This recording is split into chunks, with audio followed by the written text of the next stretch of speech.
Hello, everyone, and welcome back to another episode of Mormon Stories Podcast and the Joseph Smith Podcast as well. I am your host for today, John DeLynn. It's December 17th, 2025. Happy holidays. We are here to discuss chapter 22 of this book, Joseph Smith, The Rise and Fall of an American Prophet by Dr. John G. Turner. This is, by my best count, episode 26. In our series on this book that we hope will continue. We are going to be talking about the doctrine of baptisms for the dead and its emergence. We are also going to be talking about one of the most nefarious and diabolical characters in the history of Mormonism, and especially during Joseph Smith's lifetime. I am referring, of course, to John C. Bennett, not to be confused with John P. DeLynn, or John G. Turner. It's a different John altogether, but we're going to be talking about him. We're even going to be talking about the doctrine of rebaptism, which a lot of people ascribe or attribute to Brigham Young, if I'm remembering right, but it turns out it originates with the OG. And speaking of the OG, I have John Turner with us today, ready and eager to school us. So welcome, John Turner. Happy holidays. What does your shirt say? Oh, this is my Nauvoo shirt, which I got when I visited the city of Joseph several years ago. And we finally got to Nauvoo, I think last week. So it was time to bust out the Nauvoo shirt again. All right. Well, I'm stoked. I'm here for it. And next chapter, polygamy heats up. The next chapter is called Sealings, and John goes straight for it. So lots of really fascinating stuff on the horizon. I'll just say really quickly, this series can be experienced and enjoyed in the Mormon Stories podcast feed, of course, on YouTube and on Spotify. Please like and subscribe. We're only a few thousand away from 300,000 subscribers on YouTube, so I'd really appreciate it if remaining listeners and viewers would just subscribe on YouTube. It'd be fun to break the 300,000 barrier. And I think I'll count that good. We also just surpassed the 300,000 barrier on TikTok, which is fun. But mostly I only like that because it helps with the algorithms and it helps spread the news and the word. Obviously, this podcast exists at the generosity of the donors to the Mormon Stories podcast. So thank you. And also to the donors of the Joseph Smith podcast. If you want to donate to the Joseph Smith podcast, we've promised that John Turner will get half of that revenue. You can go to donorbox.org/Joseph Smith and support this series. John is committed to at least completing the book, which is at least another, 10 chapters, 10 episodes. Sometimes we do multiple episodes per chapter, but maybe we'll get him to do other episodes as well in the future. But please donate if you can. Thanks to all those who have donated. And I think that's it, John Turner. So how do you want to begin today, brother? Well, I think the starting point is, first of all, just to reorient everyone. So this is the city of Nauvoo in the summer of 1840. And last episode, we talked about how Joseph quickly regrouped after escaping from the law in Missouri. I think a good thing to say at the outset is that he and the saints had been incredibly successful at starting over by the summer of 1840. Hundreds, thousands of church members were streaming into Nauvoo. Nauvoo itself was a fledgling city. There's still other, there are settlements across the river in Iowa. There's a lot of hope at this new beginning, and that's a pretty remarkable accomplishment given what happened to the saints in late 1838, early 1839. So this beleaguered, expelled people, they were sort of on the move again, and things were going pretty well. I I know that, John, you're probably tired of me continually amazed at how resilient Joseph Smith and the early saints were in bouncing back from difficult situations. Yesterday, I interviewed a woman who was raised FLDS, and she was married during the time that Warren Jeffs got arrested, and she was the second wife. She saw her husband deliver his 12-year-old daughter to Warren Jeffs, and was there when Warren Jeffs forbade marriage, forbade sex, forbade even hugging and kissing and saying "I love you" to family members. And none of that shook her faith. And it just made me realize that as difficult it was in Nauvoo and in Missouri and in Kirtland, religious faith is a resilient thing. It's so resilient. Indeed. I mean, and I think Joseph was really good at establishing communities. I mean, we're sort of talking about the rise and fall of the communities that he established, but in terms of getting things off the ground, he was amazing. And I think, that's a testimony to the faith of church members, the eagerness with which they embrace the doctrine of gathering, and maybe also just an indication of what people with common purpose can accomplish in short order. It is pretty remarkable. Absolutely. And I think we talked last episode that Joseph, pretty quickly upon his return from Liberty Jail and his arrival in Nauvoo, wanted to focus on the spiritual and the religious and less on the temporal. Mm-hmm. And I think that fits well with today's episode. Is that right? That's right. Now, it never really works out because you can't be a city organizer, and also by temperament, you can't be a city organizer without being actively involved in all of the nitty-gritty aspects of politics and economics. And Joseph, temperamentally, he also wasn't someone who wanted to stay in his study and, write theological treatises or anything like that. So he could never really get away from this worldly concerns, but he goes on record. He tells a church council in the spring of 1840, I really want to be able to focus on the spiritualities. I want to get back to the Egyptian records. I'd love to return to the translation of the Bible that I was working on in the early 1830s. And, church leaders are sympathetic to that, but they also remind him, we kind of need your help with real estate and dealing with the church's debts, which are substantial because all of this land and building takes a lot of money. So they tell Joseph, we'll get you some help, but you're indispensable when it comes to this worldly concerns of the church. I wrote at the top of chapter 22 on page 244, was there ever a moment of accountability for Missouri? Because, he starts over at Kirtland, he starts over in, Missouri multiple times, and now he's starting over again. Were there ever like a group of people that just to say, Joseph, come on, we've got to do it differently now. The way that you've done things has been problematic, and we got to set some things right so this doesn't keep happening. Are you aware of any moment of accountability in Nauvoo for what happened in the previous years? No. That would be the simple answer. Not in that sense. I do think the widespread disaffection of high-ranking church members and close associates in the aftermath of Kirtland, that's a measure of accountability. There are a large number of people, Oliver Cowdery, the Whitmers, William McClellan, who essentially, through their disaffection, tell Joseph, we are no longer satisfied with your leadership.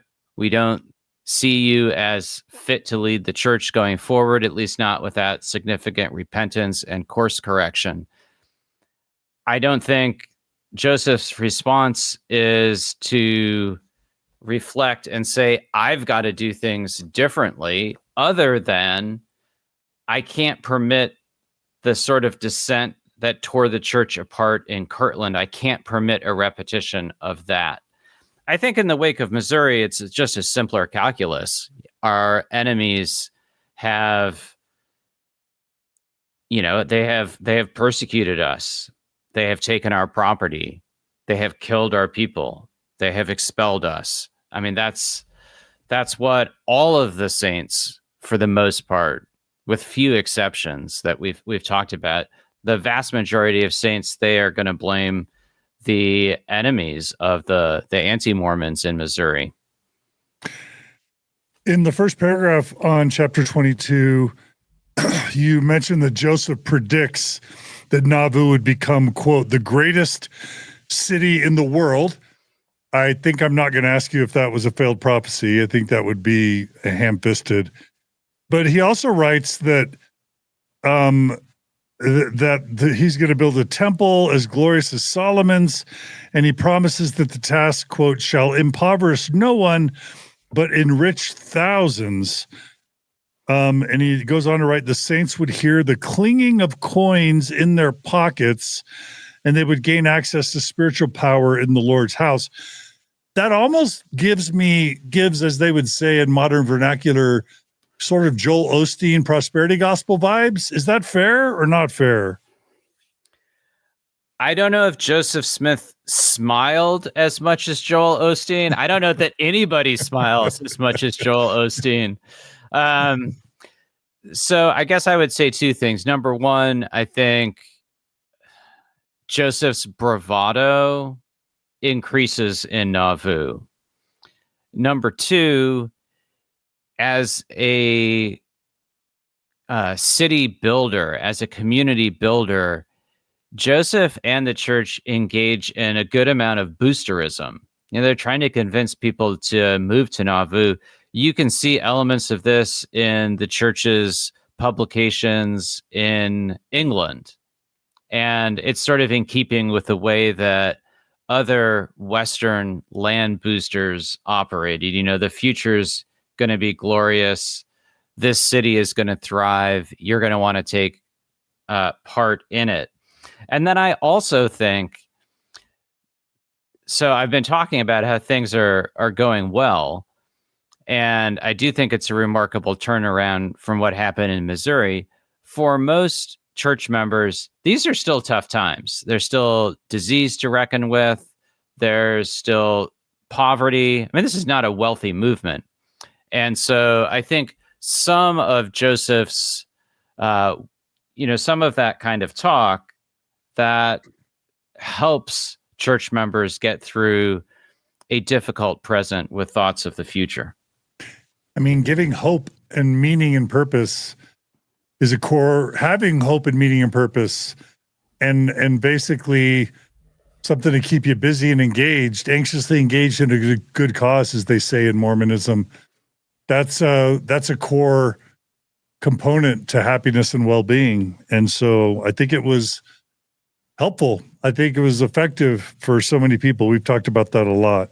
Yeah, I mean, and some of the specifics they're obviously a little farcical or ridiculous, especially given our vantage point. I mean, Nauvoo does become an impressive city. It doesn't become the greatest city in the world. The Nauvoo Temple is an impressive edifice. I don't know that it rivals Solomon's, although probably Solomon's temple circa 1000 BC, it wasn't like the second Jewish temple, so you never know. But I don't think there's as much, there's not much gold in the Nauvoo temple. So yeah, there's a little bit of ridiculous bravado to this, but I agree with what you said about instilling hope and purpose.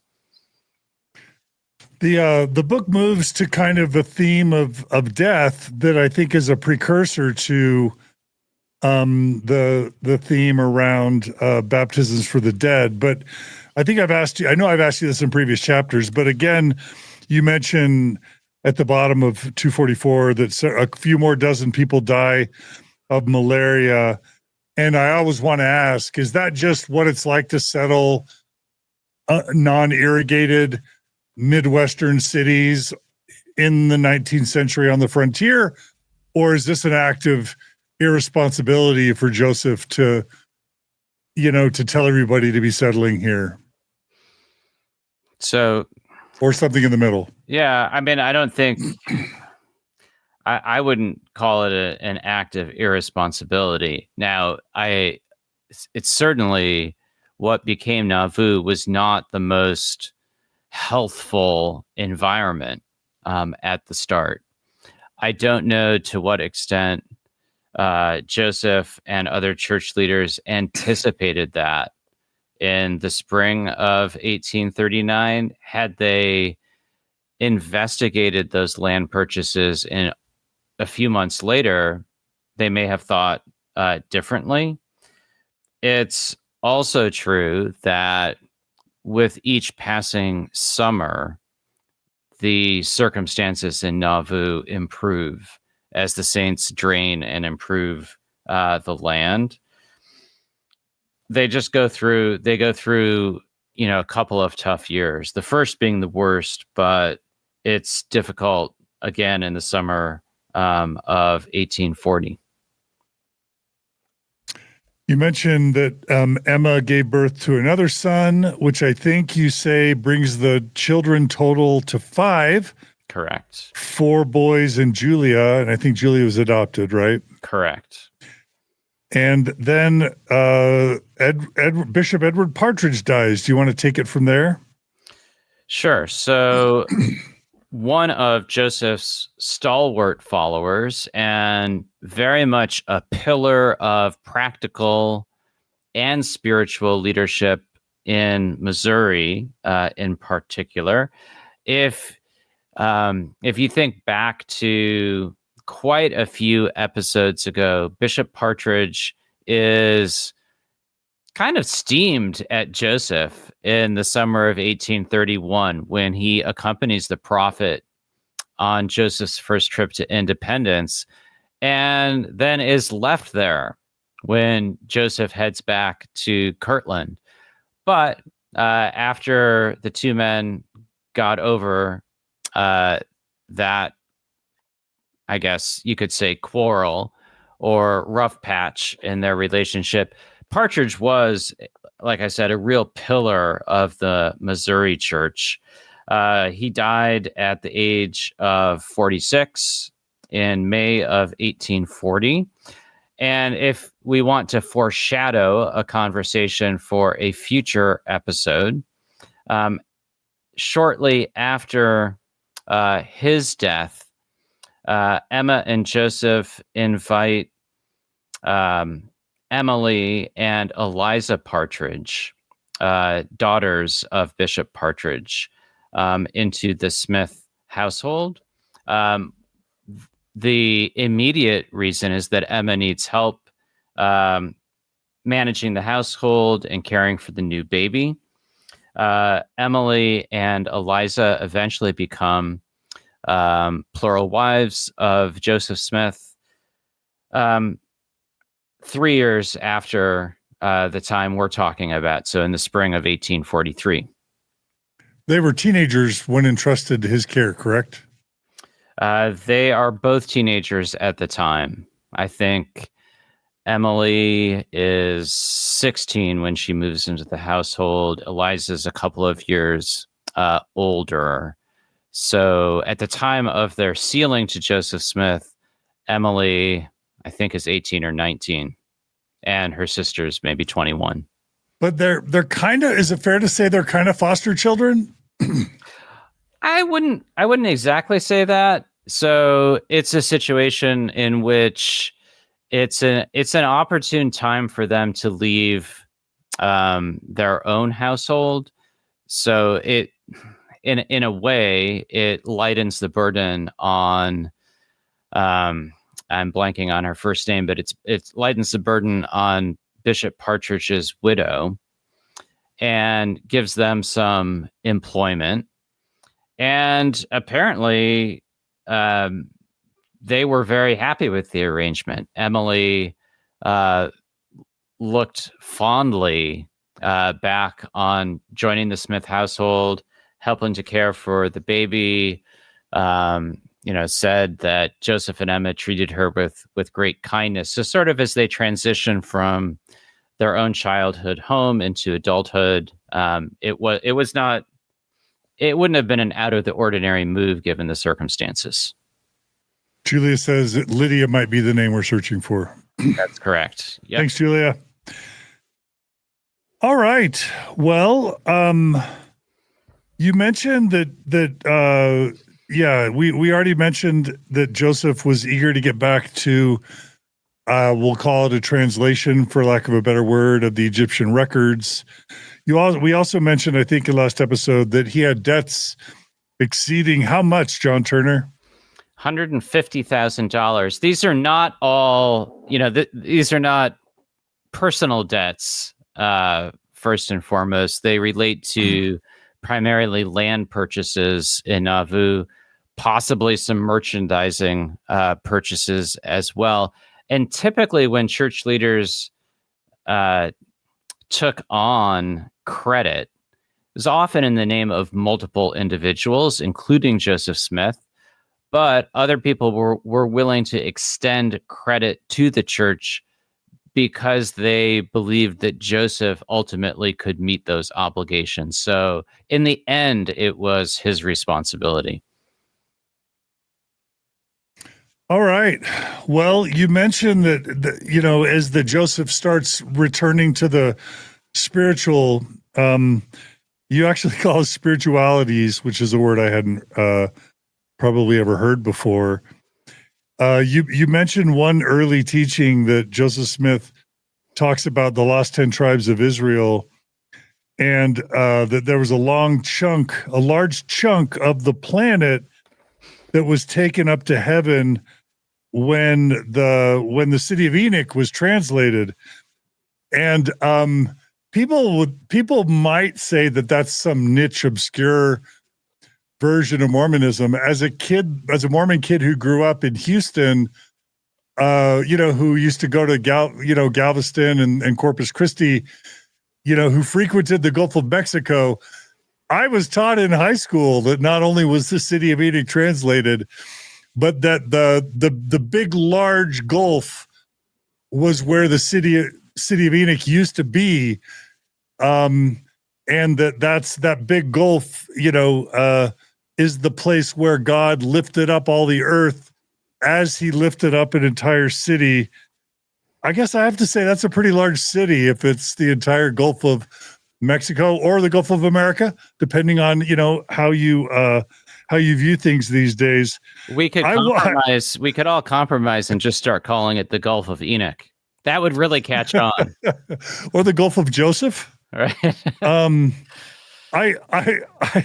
I was dying to know what you thought of this idea, as a Christian, of God not just translating a city, but needing to remove the land along with the people and lifting this large chunk of land up into heaven.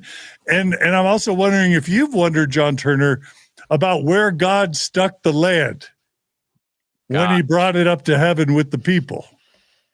Did it go to Kolob? Where did it go? So these are great questions. So I'm gonna say, like, I love this kind of stuff.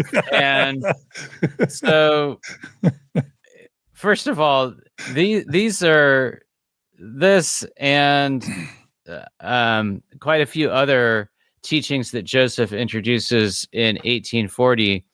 They're found in the letters primarily in the letters of the wives of two apostles.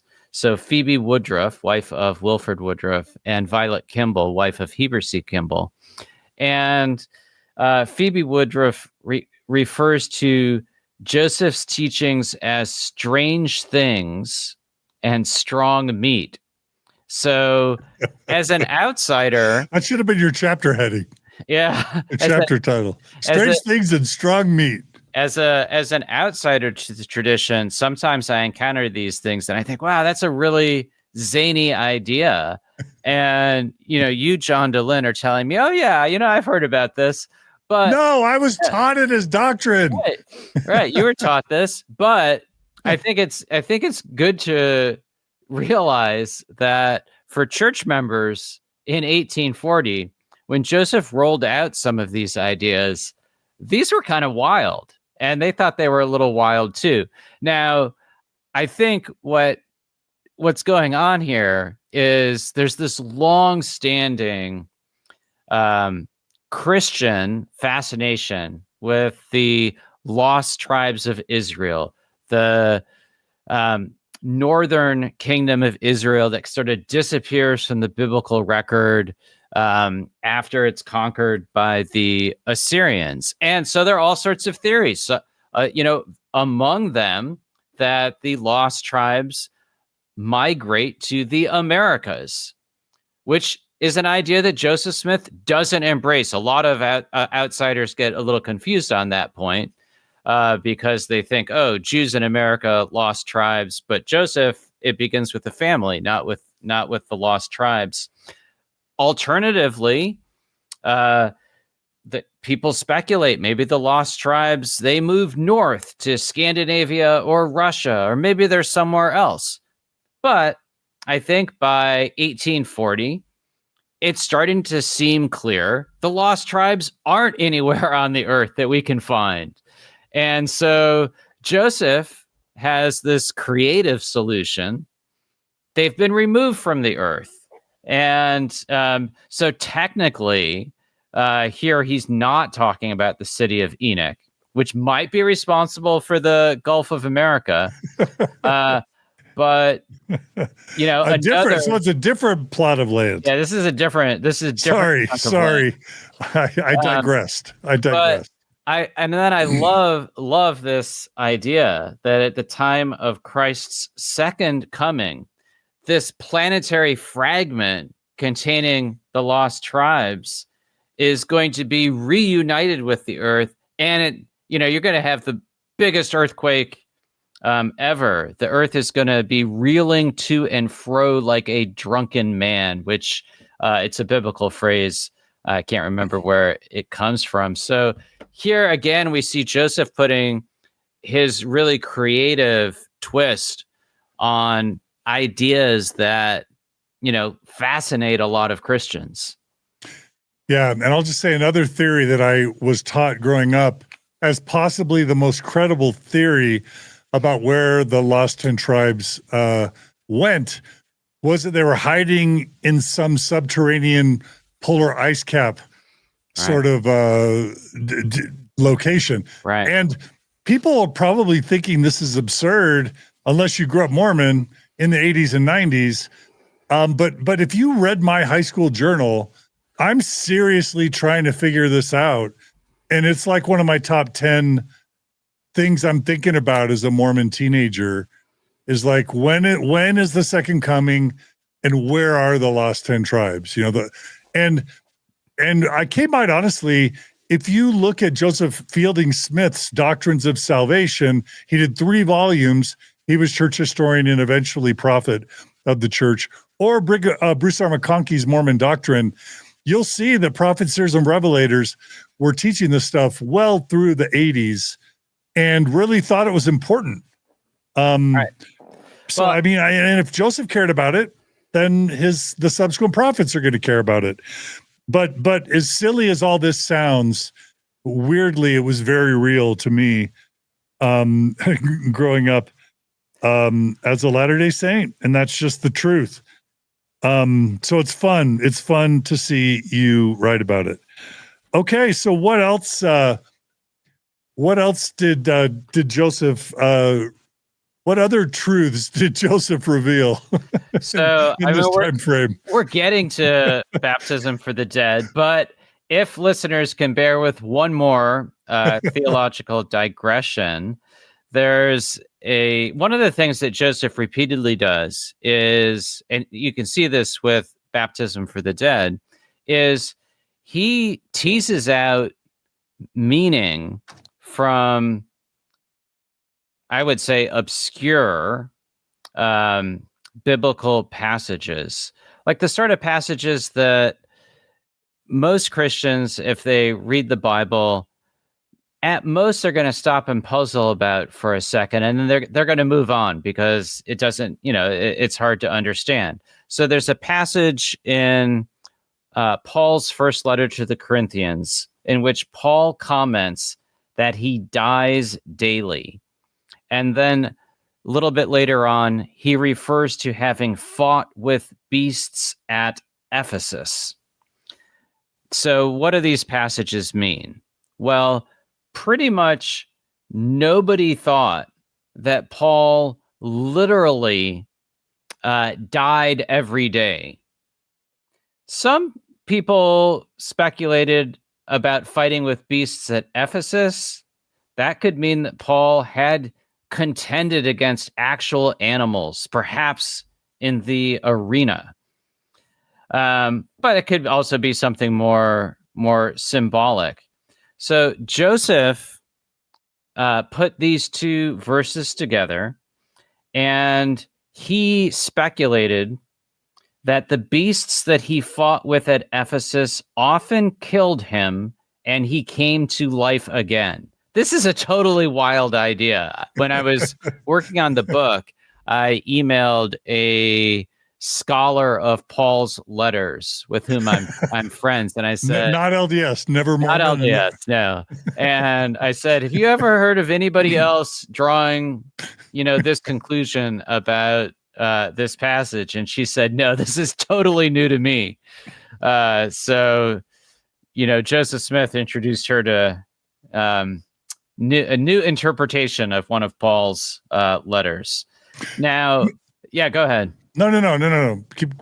I was going to say, unless you're going to move on, I was going to say one last thing, but keep going. Well, I was going to say, and again, these were new to church members at the time. That's why Phoebe Woodruff calls them strange things. So at the same time, this sort of thing, in a way, it could be encouraging. So Phoebe Woodruff, she had a 2-year-old daughter who died in the summer of 1840. And Joseph preaching and teaching about Paul dying and being raised back to life, she found it comforting. She reasoned, well, if Paul could be raised to life, my daughter could also be raised to life. So even some of these kind of wacky biblical interpretations, the way Joseph unveiled them and teased them out, they could provide forms of encouragement to his people. Was she discouraged though? No. Like wondering, okay, no, that wasn't a sign of her discouragement. Yeah, no, it was still a source of hope. And okay. For most Christians, that when they're not looking for their loved ones to immediately be resurrected. They're looking toward their eventual resurrection.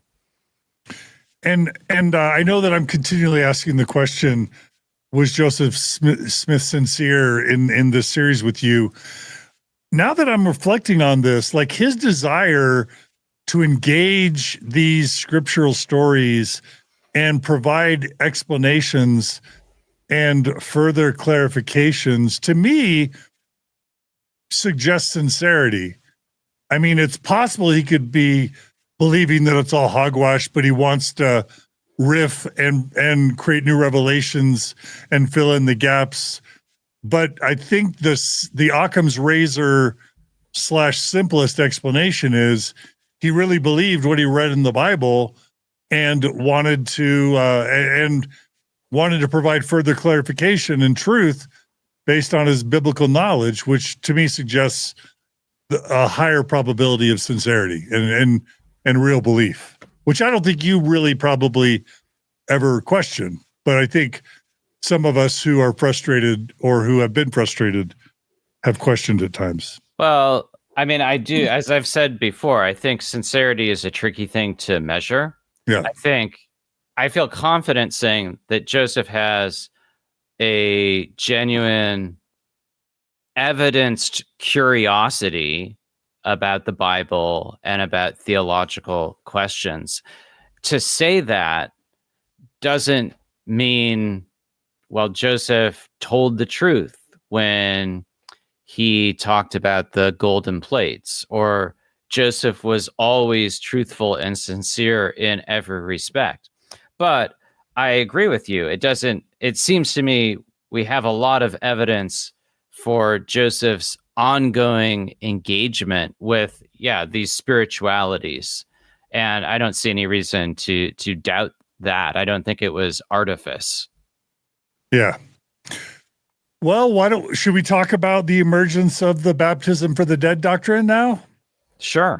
So, and I'm just going to preface this with saying that to me, this is in a way Joseph Smith at his most compelling. And I say that as as an outsider to the tradition who probably 20 years ago regarded baptism for the dead as something utterly ridiculous, which is how most non-Mormons interpreted the doctrine in the early 1840s.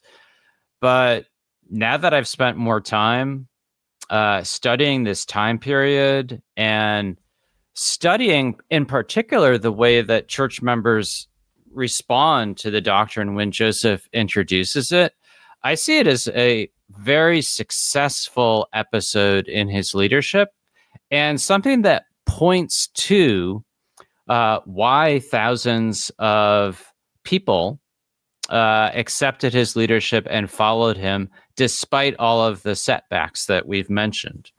So with that as a preface, the theological impetus for baptism for the dead is pretty straightforward. Joseph Smith, his family, and large numbers of Protestant Americans are deeply worried about the fate of their loved ones who die outside of the faith. And for the Smith family, this becomes a particularly active question after the death of Joseph's brother Alvin back in 1823. He had not had a conversion experience that would testify to his Christian faith.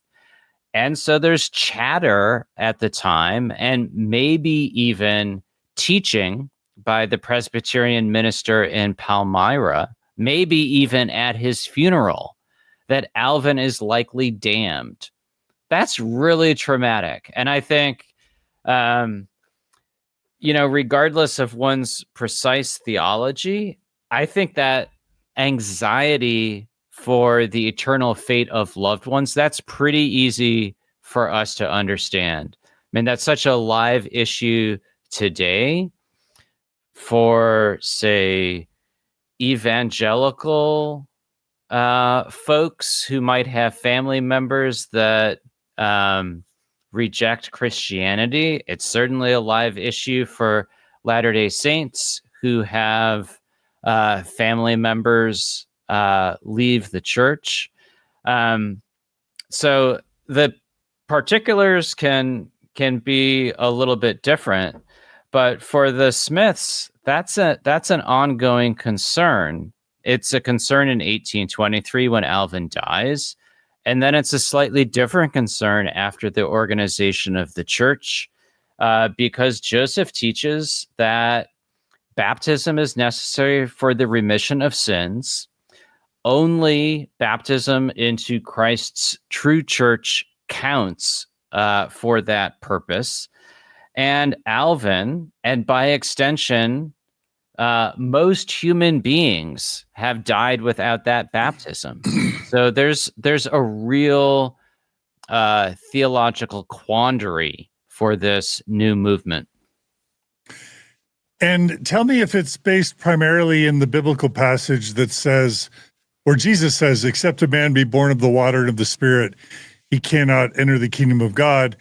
And people interpret born of the water to mean baptism and born of the Spirit to be the Holy Ghost, the gift of the Holy Ghost or confirmation. And let me just also add, is this true that this interpretation is what maybe led the Catholic Church to baptize infants because you want to get them as soon as they come out of the mother's womb, because if they die without the baptism, they're damned. And this introduced the theme of infant baptism, which Joseph and others debated about, the Campbellites and others. Is that all kind of the milieu that Joseph and his family are swimming in, or not? Yeah, no, I think that's fair. And he's also Joseph also develops this idea in the context of a Protestant culture that mostly rejects the idea that baptism is strictly necessary for salvation. There are some Protestants who do think that it is a saving ritual. I think Sidney Rigdon believed that before he converted to Mormonism.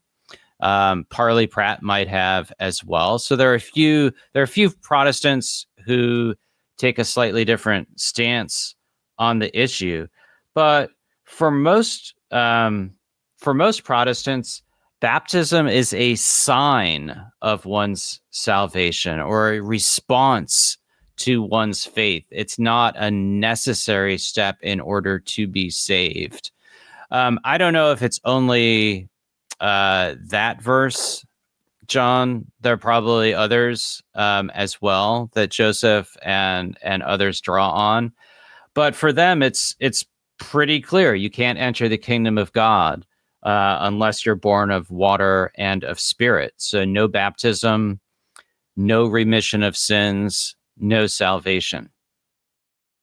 Okay. And yeah, I do remember reading that the Smith family was traumatized potentially by how that preacher discussed Alvin's death. And I think you told us that when Joseph Smith Sr. was baptized, didn't Joseph Jr. weep? Yeah. Like he clearly was concerned about the souls of his family members. I think that's fair. So Yeah. Absolutely. And I do think it gnaws at Joseph that this beloved brother died before the organization of the church. Joseph's clearly thinking about that in 1836 when he has a vision of Alvin in the celestial kingdom. He wonders, how could that be? He, at the time, he simply proclaims that those who die without a knowledge of this gospel, who would have received it, shall be heirs of the celestial kingdom of God. So essentially, if Alvin had lived, he would have been baptized, so that it'll be okay. He'll still inherit the celestial kingdom. He also muses, I think this is maybe 1838, that those who die without the chance to be baptized must have it hereafter. So maybe there'll be some posthumous baptism.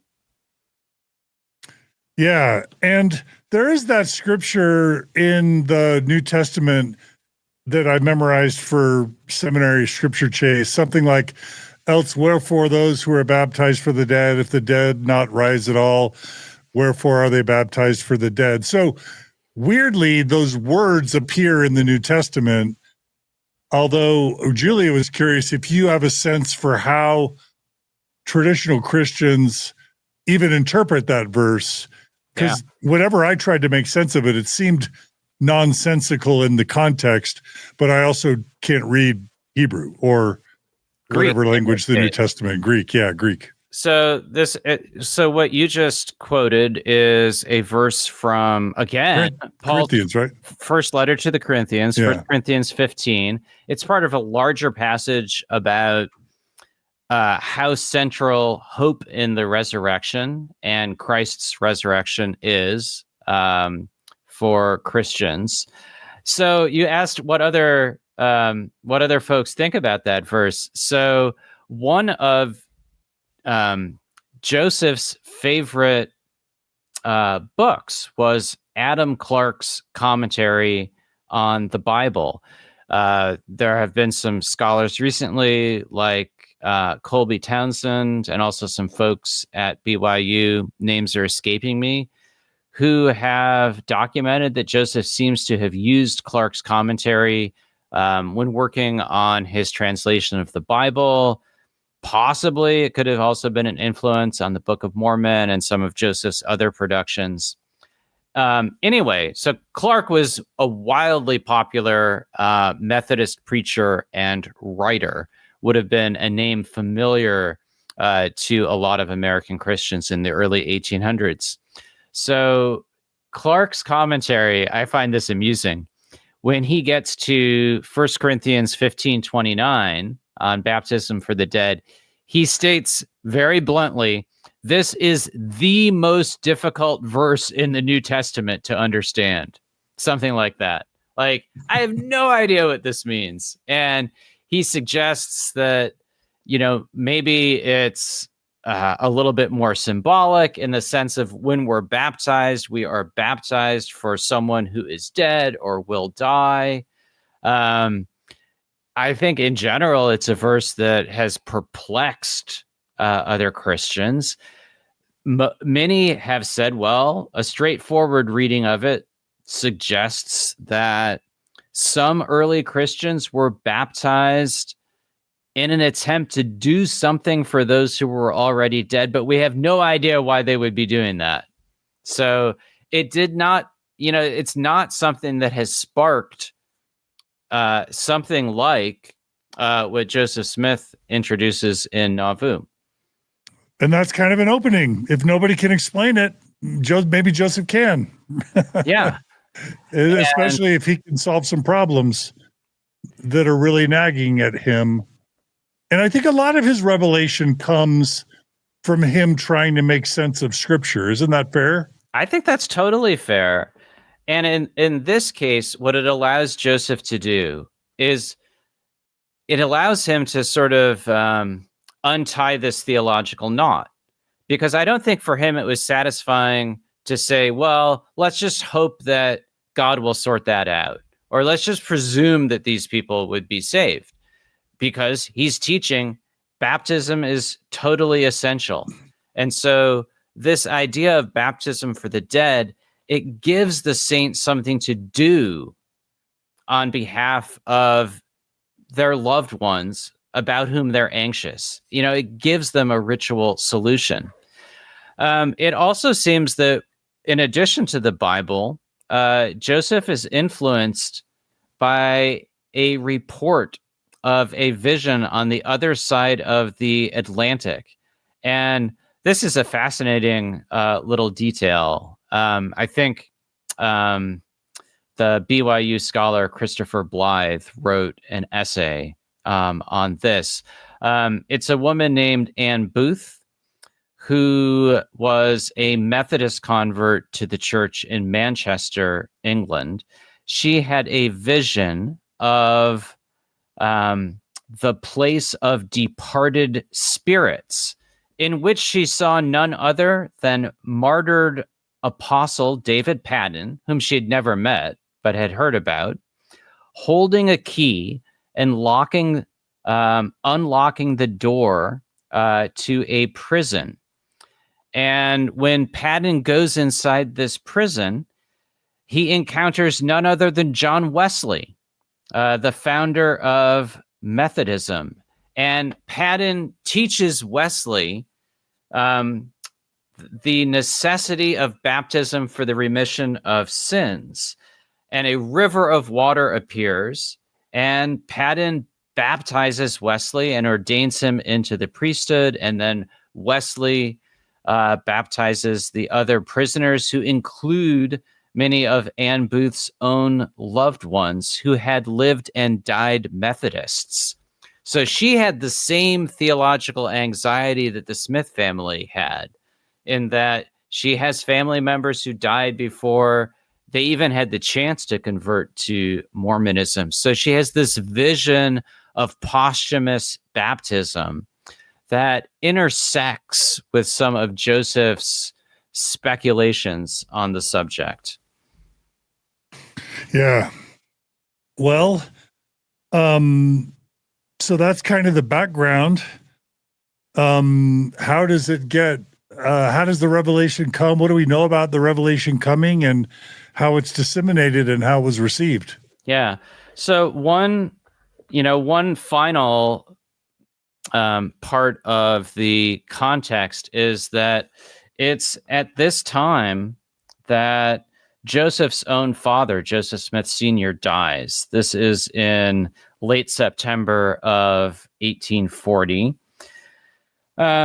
According to the memories of some family members, Joseph has talked with his father about baptism for the dead, and Joseph Sr.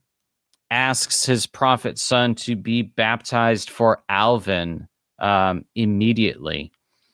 And it's just a couple of weeks later at the church's October 1840 conference that Joseph publicly instructs the saints about baptism for the dead. He tells them that he accepts it to some extent the validity of Anne Booth's vision.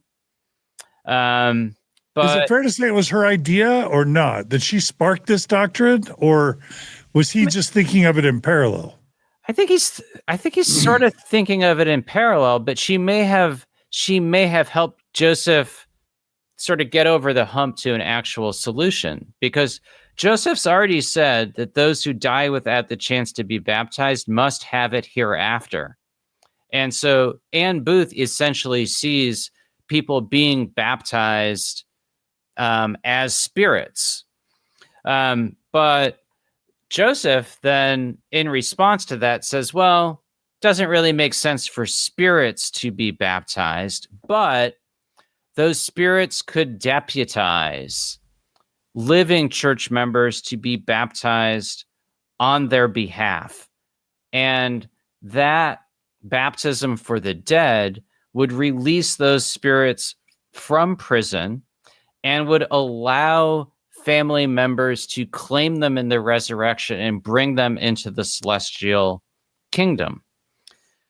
And so Joseph essentially tells church members, you can be baptized on behalf of your loved ones, your dead loved ones, parents, grandparents, siblings, uncles, aunts, children. And you can bring about, eternal family reunions in heaven. And how did okay, one question Julie was asking is this the first we hear of a spirit prison idea? Because this seems to represent an emerging of an early plan of salvation. So the idea of spirits in prison, that actually is a long-standing, influential Christian idea. There's another New Testament passage in 1 Peter in which there's a reference to Jesus going to preach to spirits in prison.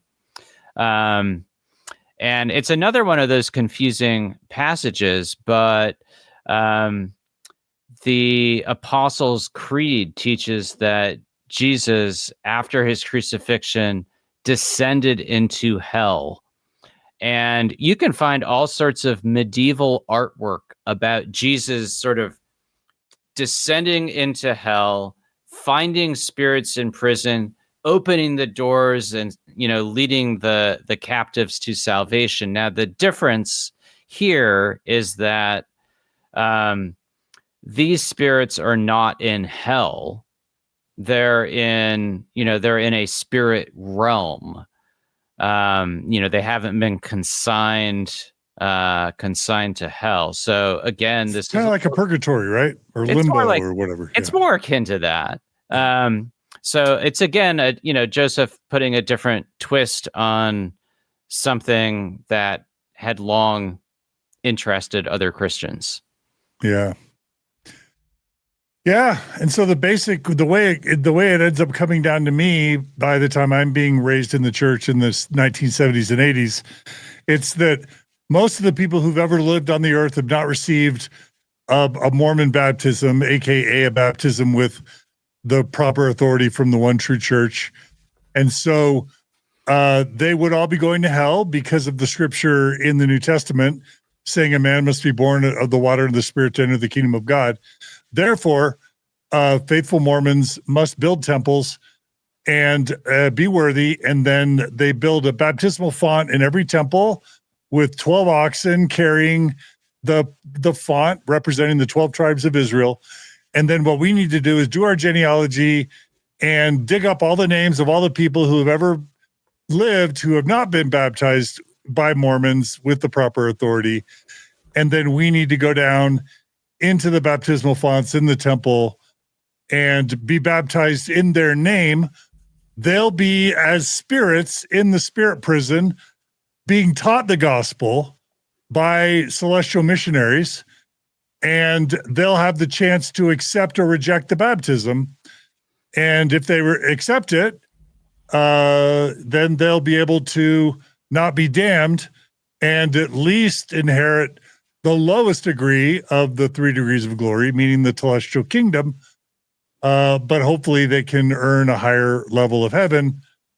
And this ends up, this proxy work for the dead, as I'm sure we'll be discussing in future chapters, then becomes applied to the washings and anointings ceremony in the temple and the endowment ceremony in the temple, and then eventually eternal marriage and sealings.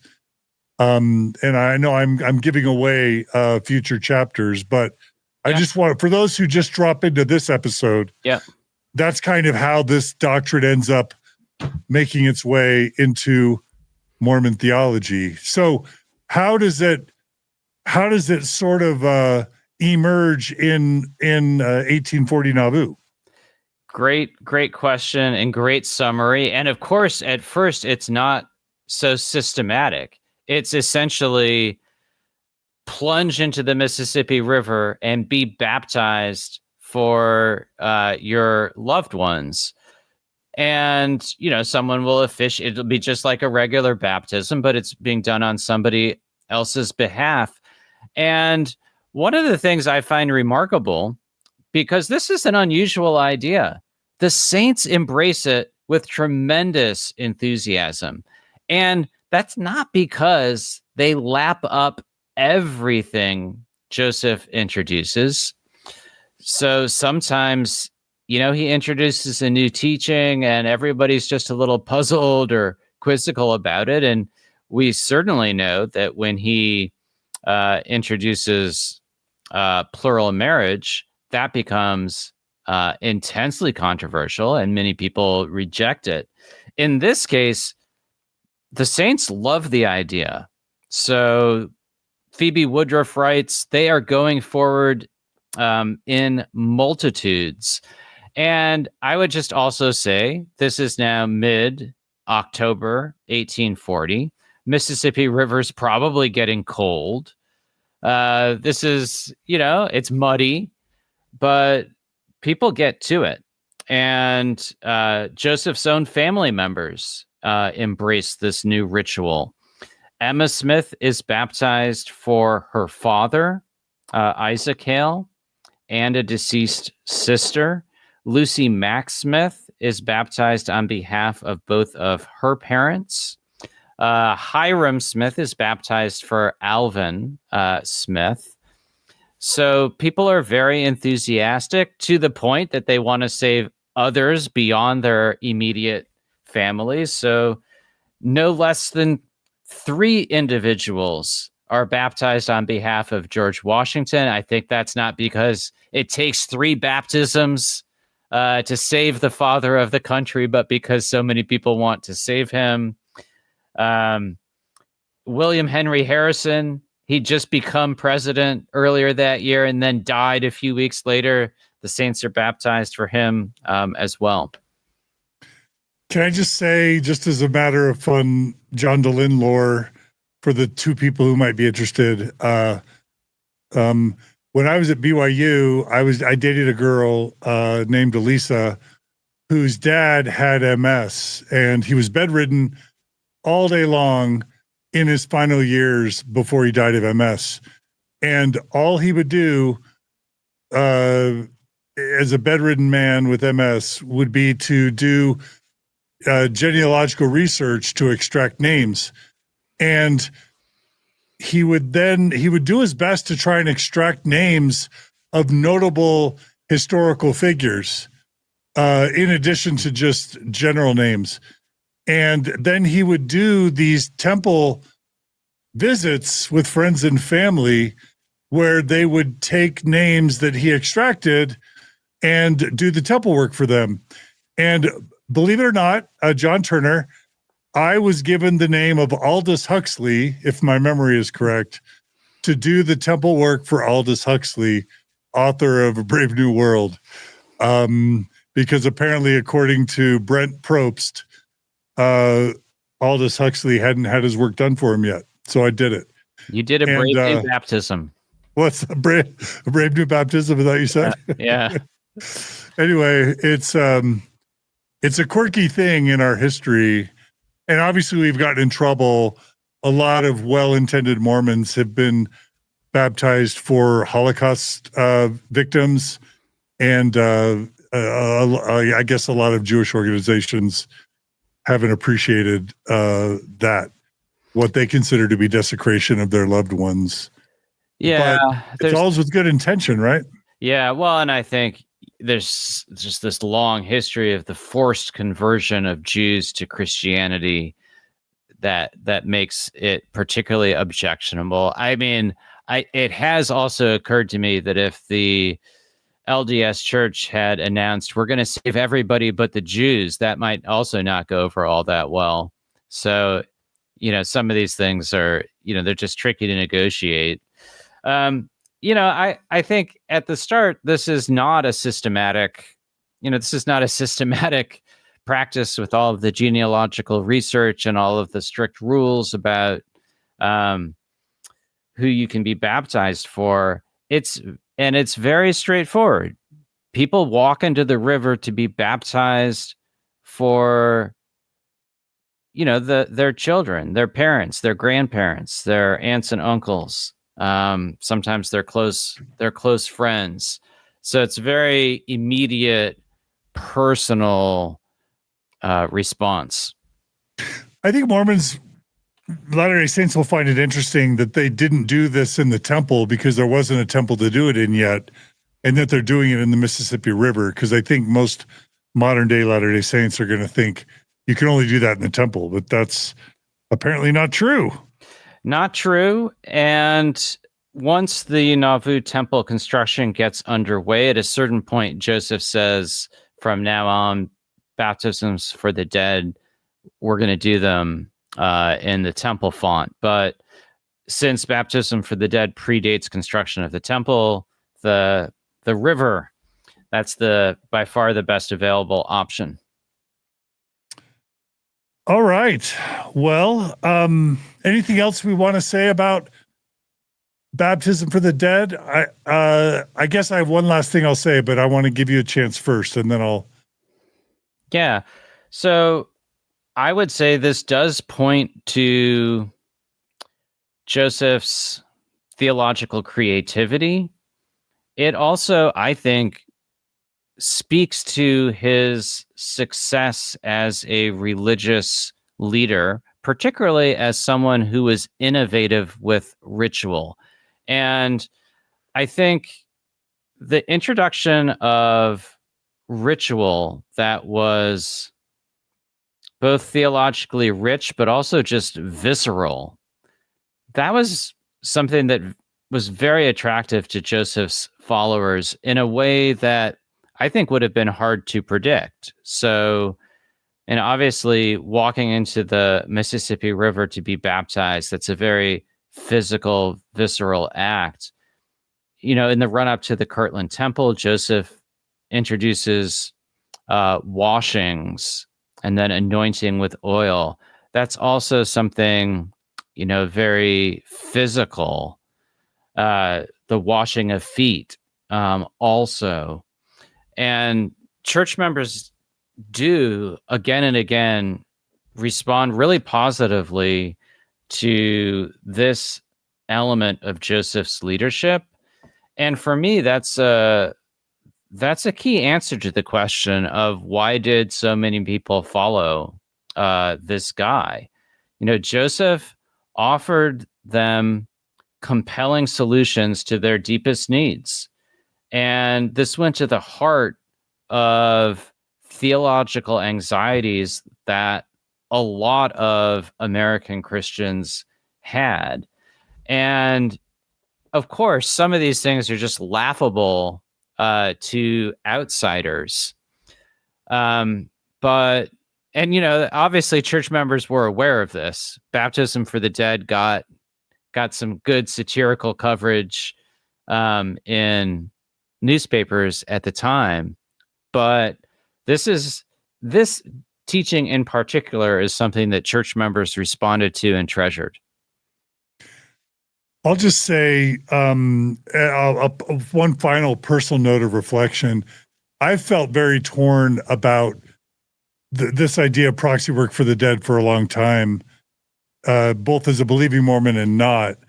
I thought I've often, when I felt critical of it, well, originally I thought it was the most beautiful thing. And even now the church teaches it's one of the most amazing Mormon doctrines because it provides the means of salvation for all of mankind. Whereas, in other words, Mormonism, modern times, likes to tout itself as perhaps the most inclusive religion in the world, because there's no other religion that has a theology that pretty much gets everyone into heaven, other than the sons of perdition, which some Mormons say will be counted less than the fingers on two hands. And so, the idea of a non-exclusive God that really wants everyone to return to him in some form or fashion, I think that's beautiful. I also think this idea of genealogy and connecting the hearts of the children with their fathers, metaphorically speaking, through genealogy is beautiful. So on the face, it's beautiful. As I started thinking about the implications of it and the massive time of the collective amount of time and money that all the millions of Latter-day Saints across 2 centuries and into the millennium. We were taught that in the millennium, there's going to be 1,000 years in the millennium. You're nodding, John Turner. What was I taught? Well, that's a time to accelerate this work, right? And get it all done. Go ahead. Am I right about that? Yeah, if you do the math and you look at how many Mormons there are and how many people are on the earth and how many have died in the past and how many are dying each day, the math doesn't math. Mormons could never have enough time in their lives to do all the proxy work for all the dead people who are dying now, let alone who have ever lived on the planet. Even if you could find all the names, which you can't because of historical civilization. So where in the world are humans going to get the time to do all these baptisms for these billions and billions and billions of dead people? And the answer I got growing up was those 1,000 years in the millennium are literally for all the righteous people who weren't burned up in the fire of Jesus's rapture or second coming. They're literally going to spend all their waking hours in the temple for 1,000 years doing this proxy work for the dead. And again, okay, great. That's beautiful. Now I know what the 1,000 years of the millennium are for. But then you start thinking about like all the people starving or illiterate or not having clean water or war. And you just think if Mormons, if all the active Mormons across 2 centuries were going to be volunteering their time Why don't they focus on the living and on poverty and disease and war and famine, and literacy? Like, way better use of time and resources than a bunch of wealthy or middle class or non-wealthy Mormons spending 3 hours to get dressed to go to a temple to get baptized for dead people, when you would assume that if God could make a proxy work for the dead be valid, why couldn't he make spirit work for the dead be valid and just allow spiritual baptisms and spiritual marriages and spiritual endowments in the spirit prison? Like, why couldn't God wave that magic wand if he could allow it to happen via proxy? And this thing that like, we've already seen how many of Joseph's ideas fail or go by the wayside, or he changes. If this was just some idea that he had, what a crazy thing that 200 years later, there's 300 temples announced, and Mormons, hundreds of thousands, if not millions of Mormons every year are spending all this precious time and money just getting baptized and sealed and endowed for dead people. It seems, to some, it seems like a huge catastrophic waste of time and resources. And I'll just say, the final thing I'll say is, I once said to my wife's father, who's a psychiatrist, what I just told you. And the thing that he said to me was really beautiful. He said, it turns out giving people meaning and purpose is a really difficult thing. And if elderly Mormons feel a sense of meaning and purpose by doing all this work for the dead, along with younger and living faithful Mormons, maybe that's not such a bad thing, given how hard it is to give people meaning and purpose. So anyway, those are my musings. I'm curious. I don't expect you to have reactions to that, but for those who are tuning in, not knowing anything about this stuff, I felt like I wanted to at least share some of that perspective. Yeah, no, that's fascinating. And both angles of it, that they make total sense, right? I mean, first of all, you could say, if it's not actually efficacious, right, then it's a colossal waste of time. Although, and money. from the perspective of a professional historian, what you can find on Family Search and Ancestry is a big gift to the world. Amen. And in a way, you can't actually do genealogical research, back into the 6th century anyway. So it's kind of impossible to get everyone. I guess the first thing I'd say is, most of us, including myself, waste time in worse ways. Like, genealogical research and temple work, that's probably better than doom scrolling or, listening to my podcast. Well, I don't know about that. No, that's valuable. You can do that in the millennium. You can listen to it all. It would take about the millennium to listen to all of Mormon's stories. So yeah, I mean, I think the thing is, if you don't buy in, most religious activity outside of what sounds strictly practical and humanitarian sounds like a waste of time, right? Does anybody need to hear sermons on, Ezekiel? Does anybody need to week after week celebrate the Eucharist? But I think, there, as you pointed to in what your family member said, there is sort of a secular reason for why these things can be valuable and good for people.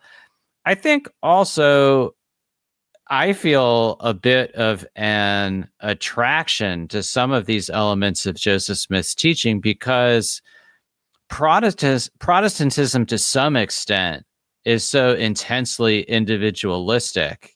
I mean, I think that can be overstated, but ultimately you're only really responsible for yourself, and it can breed a certain, I think, spiritual narcissism. So thinking about the unit of salvation as being more than the individual, I do like something about that.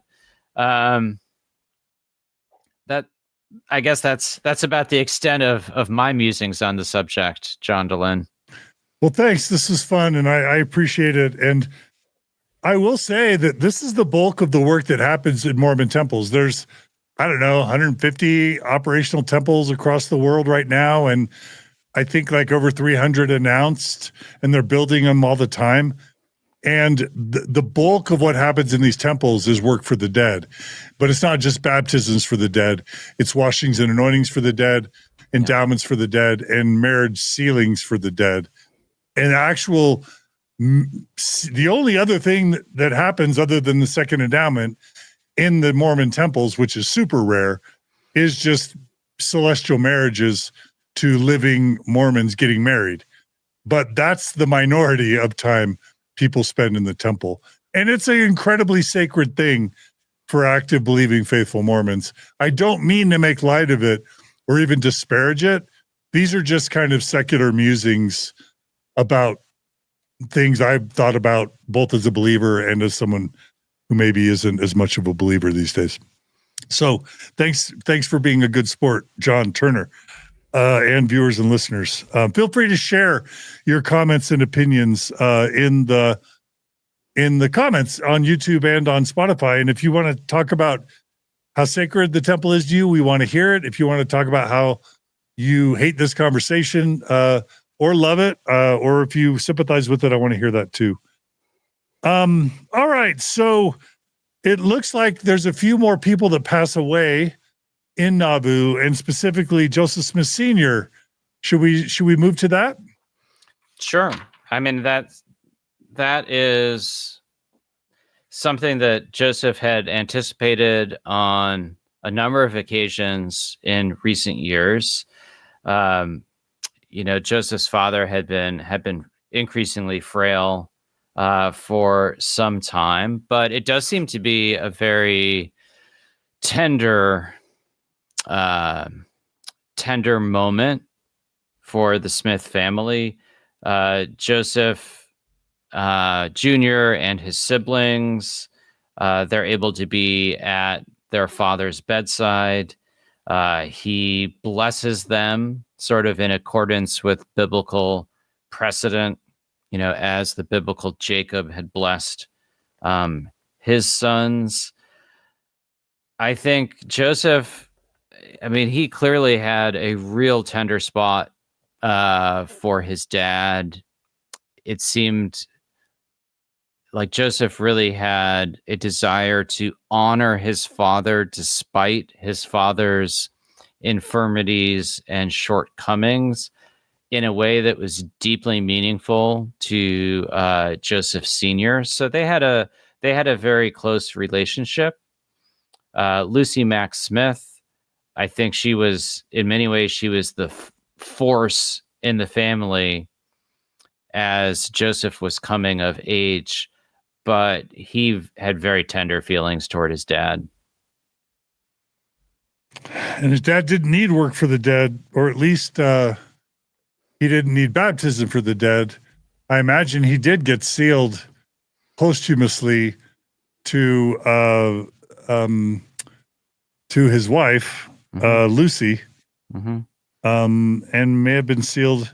Oh, that's the other thing that happens is families can be sealed to each other, children to their parents, in Mormon temples, if the children weren't born, as they say, under the covenant, meaning born to parents who were already sealed in the temple when they were born. So I'm sure that was a huge relief to Joseph, but also a really sad moment for the Smith family, because Joseph loved his dad, right? I mean, they were super close. They were.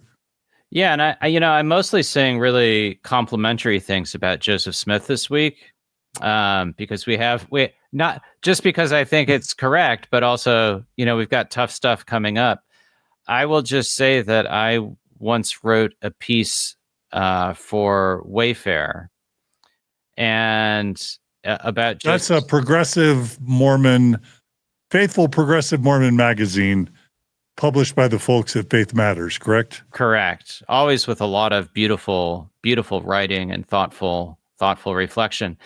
And one of the things that occurred to me is that Joseph Smith was better in this respect than I was vis-a-vis my own dad. My dad became rather infirm at a youngish age. He got Parkinson's when he was in his mid-40s. And, disconnected to that, we were not terribly close. I didn't think he was involved with me as much as he should have been. So I saw a lot of his shortcomings and weaknesses, and I think in response, I more often ignored him or even felt a bit of contempt at times. Joseph Jr. did not act that way toward Joseph Sr. And I am not saying that people should always be deferential and warm and whatever toward their fathers, no matter how those fathers act, because there are definitely all sorts of particular circumstances. But I will say, Joseph Jr. was good to his dad, and that's something that I find admirable given their circumstances. I love it. Really quickly, I don't know, did I read about rebaptism in this chapter, or did I read ahead and I'm confusing the two? No, you did. Okay. Joseph also taught that the saints could be rebaptized again for a work of repentance or recommitment. And Joseph, he practiced what he preached. He and Sidney Rigdon, this is the next spring, they wade into the Mississippi and they baptize each other. And Joseph encouraged rebaptize each other, right? Rebaptize each other. Yeah. And Joseph encourages church members to follow that example. Hundreds of them do. Joseph also teaches that church members can be baptized for their health. So if they're sick or infirm, that baptism can be, an efficacious ritual, a form of ministry for those circumstances. And so this is incredibly foreign to the way that Protestant and Catholic Christians have thought about baptism as something that should be a once-in-a-lifetime thing. For Joseph Smith, baptism was something that the saints could do over and over again. Yeah, and Brigham Young really, really expanded on that, if my memory is correct. And it's one of those weird doctrines that was like pervasive and almost foundational for half a century or more. Mm-hmm. And then all of a sudden, not only does it disappear, but like everyone forgets that it ever happened. And I would have probably made it to my 30s before I ever heard that there were ever rebaptisms, in the 1990s. You know what I'm saying? Yeah. And it's not exactly clear why Joseph sets that example in the spring of 1841. Brigham Young tended to do so at particular times of importance. So I think after the saints had initially reached the Salt Lake Valley, and then again during the Mormon Reformation in the mid 1850s, he teaches everyone should be rebaptized, and then also rebaptism is a way of coming back into the fold after one's been cut off from the church. So a more glaring need for repentance in those cases. But yeah, Julie is asking, are we talking about people who are excommunicated or left the church? And no, that would be the minority. What we're talking about are faithful members who just, I imagine there was like, oh, I've been sinning. Wouldn't it be great to feel washed, have my sins washed clean again? I imagine there was some of that.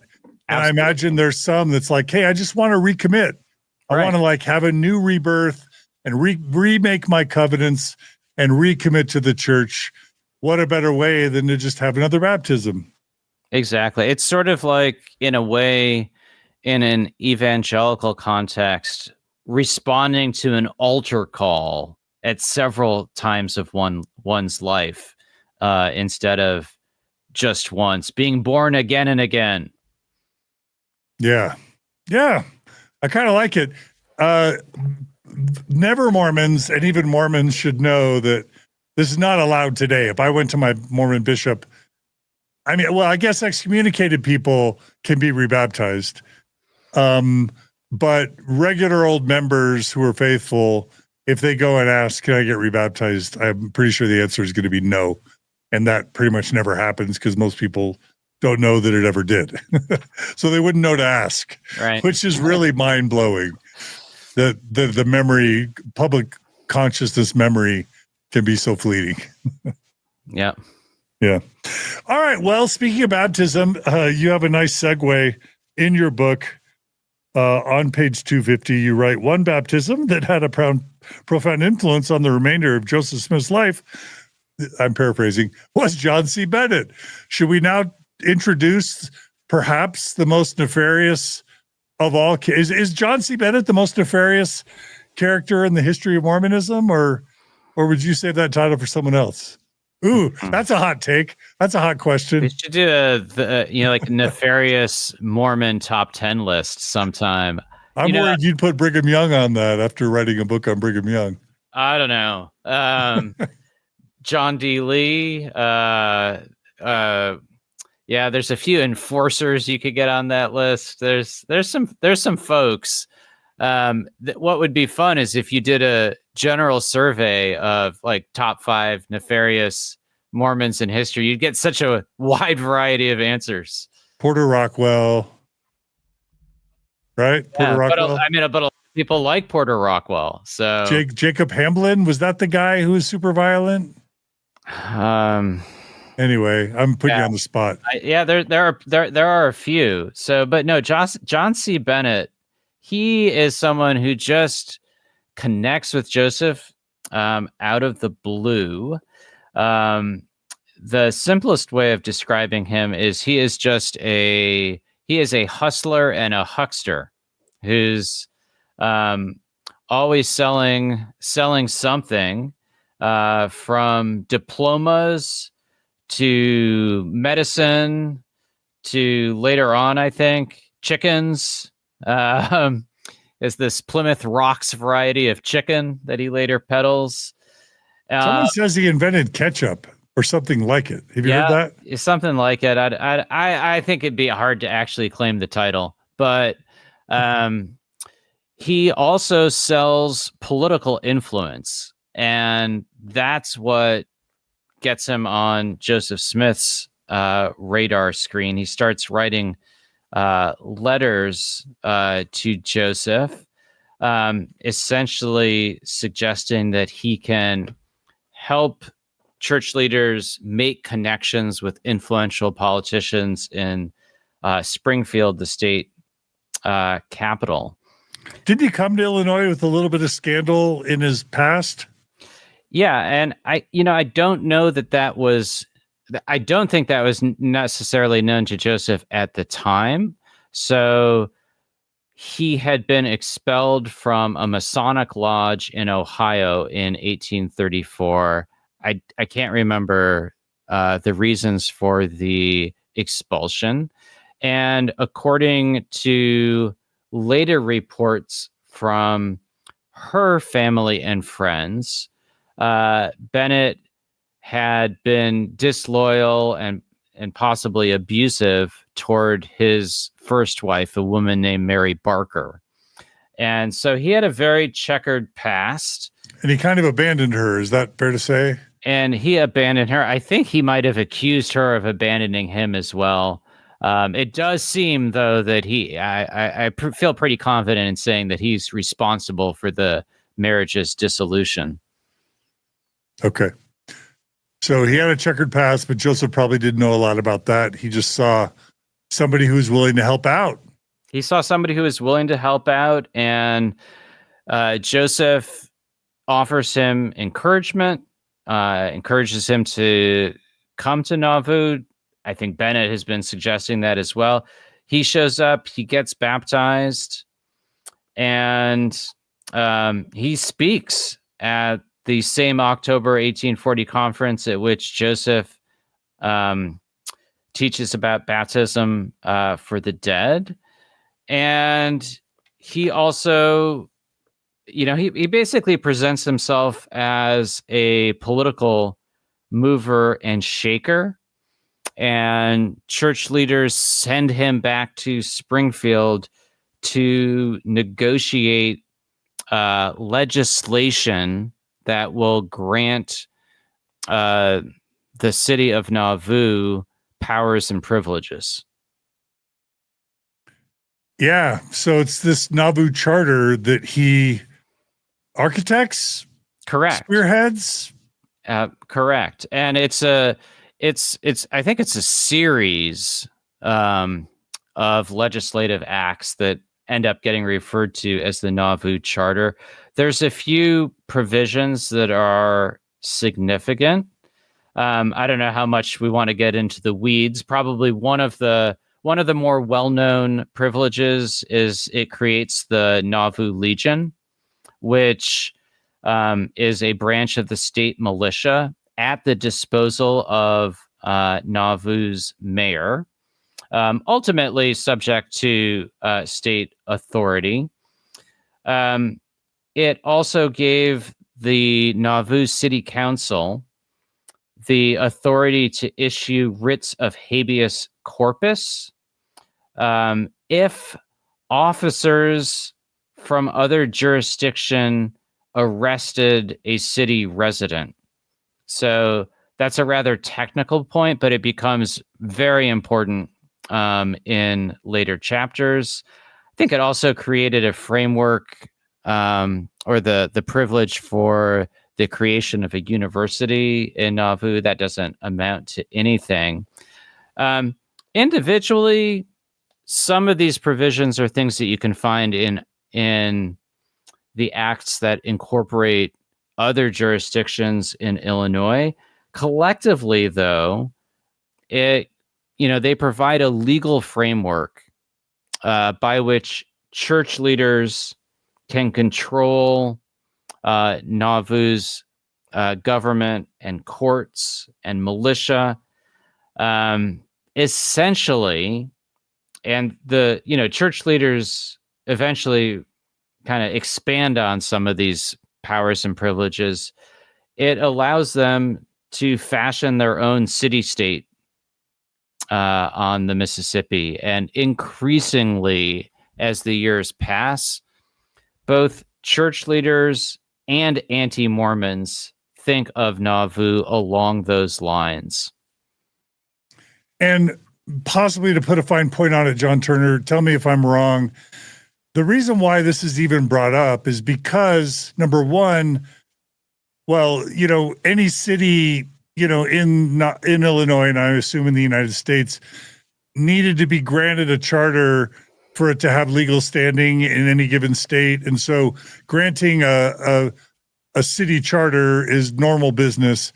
What's noteworthy is Nauvoo got some advantages or some privileges or some extra powers that would not be normal, that number one come into play later in the tensions that arise.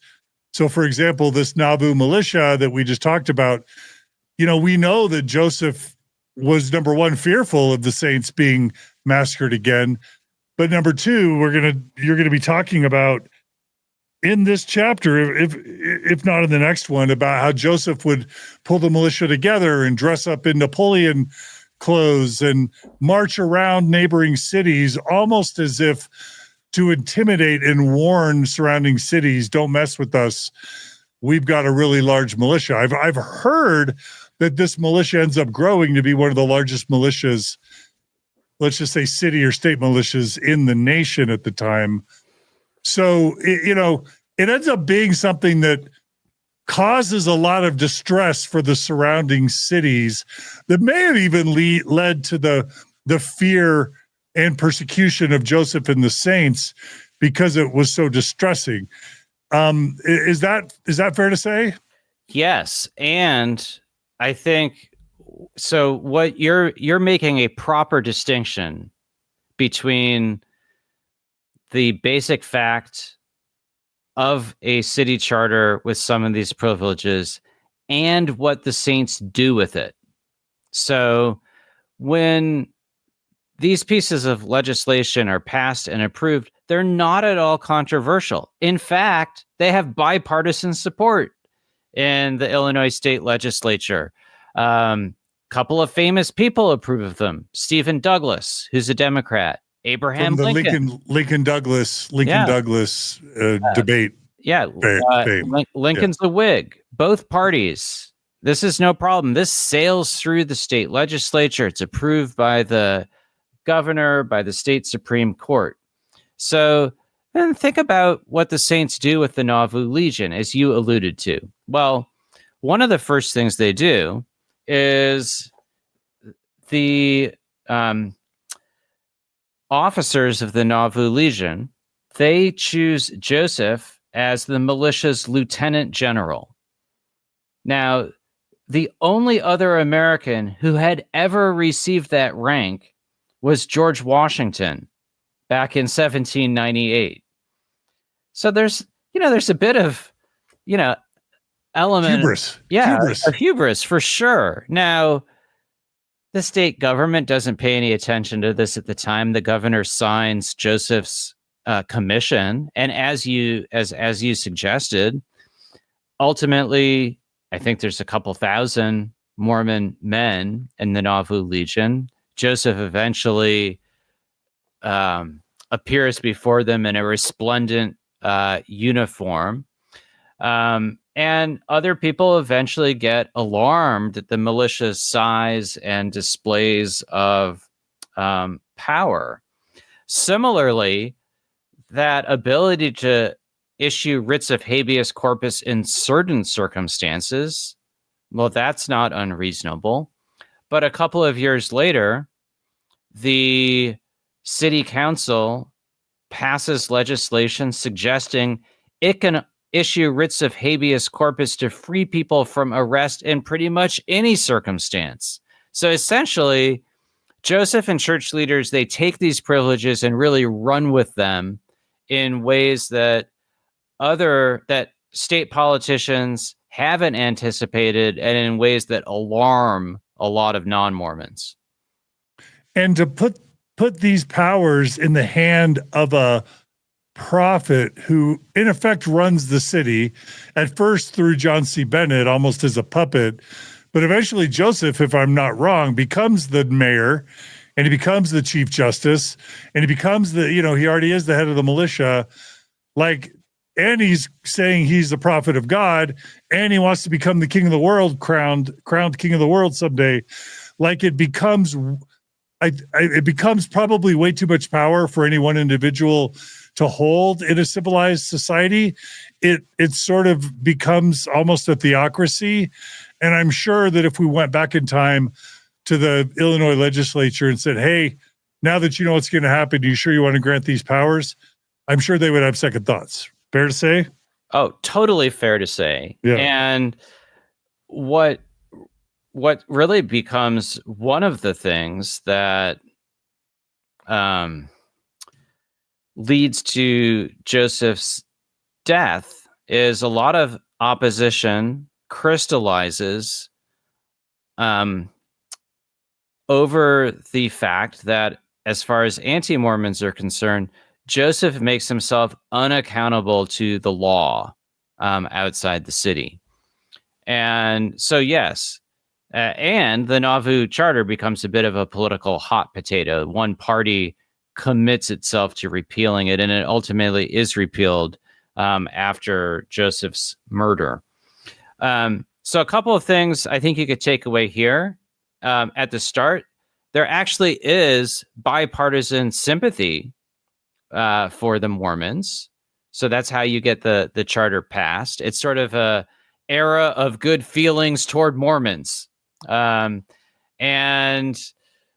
Bennett does Joseph a significant service, does the church a significant service in orchestrating this legislation. So this guy shows up, promises he can do great things, does those things, and gets rewarded with, high positions in the city government, in the militia, and in the church. Yeah. And, if Joseph had probably a virtue and a weakness, it's in his willingness to quickly trust and empower people that he just meets. And I think Joseph will soon, even in maybe in a chapter or two, soon rue the day that he brought John C. Bennett into his inner circle. Didn't just make him mayor and I think head of the Legion or something, but also co-president of the church, like within 6 months or a year, right? Yeah, it's a really quick ascent. Definitely, there needed to be a more thorough vetting process. That's absolutely the case. So, we know there are tumultuous years to complete this book, John DeLynn. But I think it's worth considering. Joseph is in a really strong position at the end of 1840. The church is in a really strong position. They've regrouped. They have a city to which thousands of church members are flocking. They've just started work on the Nauvoo temple, quarrying stone for it. Nauvoo has all of this legislation supported by both political parties in Illinois. That's kind of remarkable. Things are going really well. Joseph has introduced this new ritual that his people have embraced with tremendous enthusiasm. So this is, I would say, what could go wrong? Well, a lot went wrong, but we in a way we've been here before. It reminds me of the Kirtland, temple dedication and the euphoria that preceded the Fanny Alger scandal and the Kirtland Bank scandal. Exactly. So Joseph had a tremendous ability to get communities off the ground. He had a tremendous ability to speak to the theological concerns of his people. He also, he had an ability to seek out allies. This is also an impressive political success. So there's a lot of success, and it seems that the future of Nauvoo is incredibly bright. Yeah, and I think behind it all, just to summarize this chapter, behind it all, I think the reason why I think this chapter is so important for me is because we can all, and we will, talk for very long about how problematic polygamy was. I do think it's fair to say that if there's one, this is my opinion, tell me if you think I'm wrong, if there's one doctrine that underpinned, that was most central to Joseph's, we'll just call it essential theology, it's the idea of sealing people together in one huge, large family in the afterlife. And you could even argue that polygamy was just sort of that doctrine gone awry, along with, what eventually becomes these dynastic sealings. Like, I think it's okay to say, love Joseph or hate him, he had a big love for people, a big love for family, and he really earnestly desired for everyone to be sealed into big one large family someday in heaven. And I think that's part of what this chapter strikes at. I'll pause. Does that sound reasonable, John Turner? I think that's reasonable. I will say, the church has to substantially remake itself in the early 20th century after the abandonment of polygamy.